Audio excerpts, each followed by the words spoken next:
Okay, we know a little bit about comparison operators and how to handle something that returns true and something that returns false. We know them to be if statements and else statements. But what if we want to match more than that? Well, we could do something like this. Var name is equal to Caleb. And then we could say, if name is equal to Caleb, do something in here. Okay, and what if it's not Caleb? Well, what if the name is Zephyr? Well, then we would have to do if name is equal to Zephyr. Zephyr action in here. And then we have an else statement. And what if the name is not Zephyr? What if it's also not Caleb or Zephyr? What if the name is equal to Henry action in here, else, well, what if the name is not Caleb, Zephyr, or Henry? And this goes on and on and on and on, and it just gets really gross. I mean, even looking at this right now, it sort of seems a little confusing to the naked eye. You just look at it and you go, that's a lot of nesting.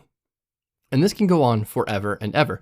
Luckily, there is a better way to handle this in the world of JavaScript. There's actually two ways we can do this.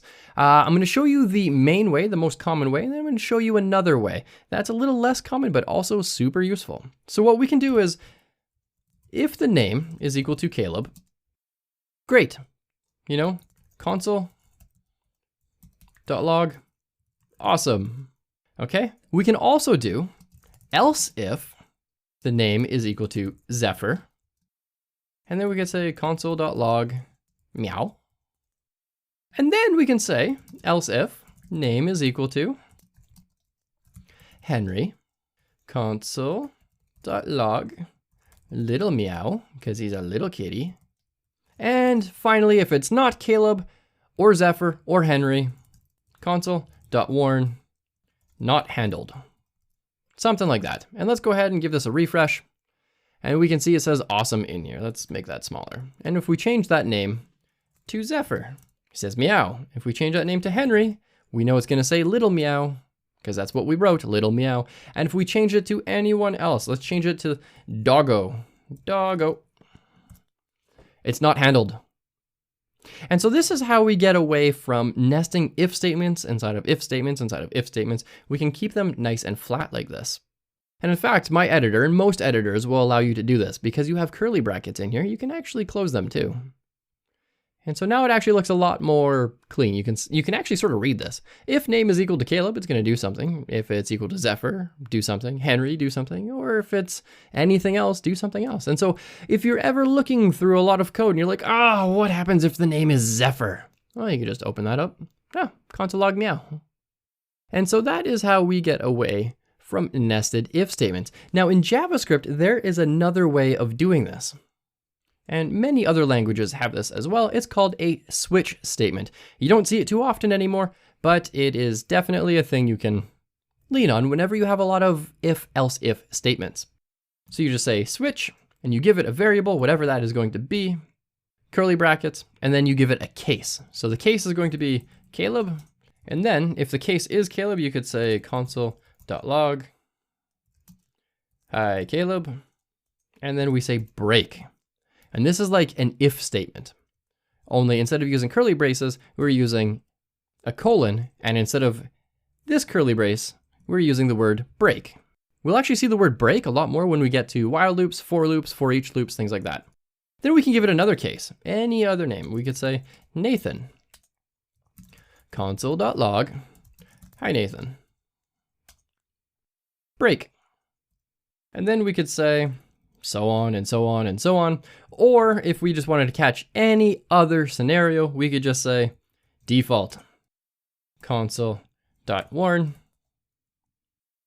not handled and break. So let's go ahead and let's change this from name. Let's change this to family member. And let's create var family member is equal to, let's start off with Caleb, I'll be me, and it says, hi Caleb. And then if I changed it to Nathan, hi Nathan. And what if I changed it to Wade? Not handled on line 22. Look at that, not handled, line 22.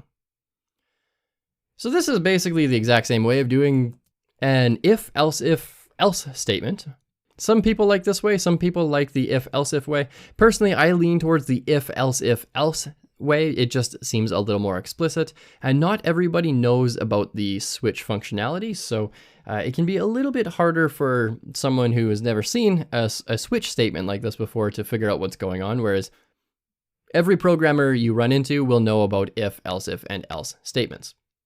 And so one thing to note here is it's going to try to match that first case and stop. So what we're saying here is if the family member is Caleb, console log, hi Caleb, and then stop. Don't do any of the other ones. Just like down here, if the name is equal to Caleb, then just execute this one, but it's not.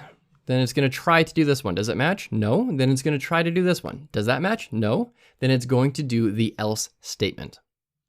And this else statement is actually optional. You don't need to have that in there. You can say if the name is Caleb or Zephyr or Henry, take an action, and if it's anything else, don't do anything at all. You could totally write that. So what I would like you to do for some hands-on experience here is write an if, else statement. It doesn't have to be big. It doesn't have to be complex. Just like something what I have here, just a bunch of console logging. That's totally okay. I just want you to get some experience with the else if syntax. And really when it comes down to the syntax, it just looks like someone grabbed an if statement, like this one up here. And in their else statement, they just pasted it in. That's all it is. So give that a shot. Don't forget to have some fun with it. And when you're done with that, let's head on over to the next lesson.